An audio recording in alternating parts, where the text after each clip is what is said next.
que seria do mundo se ninguém acreditasse? O que seria dos ídolos? O que seria dos gênios e dos ingênuos? O que seria dos noticiários, dos pescadores, dos líderes e dos réus?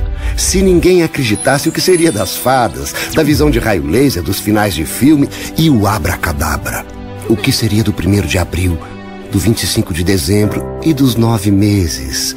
O que seria da ciência? O que seria da religião? Vai, imagine. O que seria das apostas, das estrelas cadentes e do até que a morte os separe? Das largadas, do recomeço, da última esperança e da cura?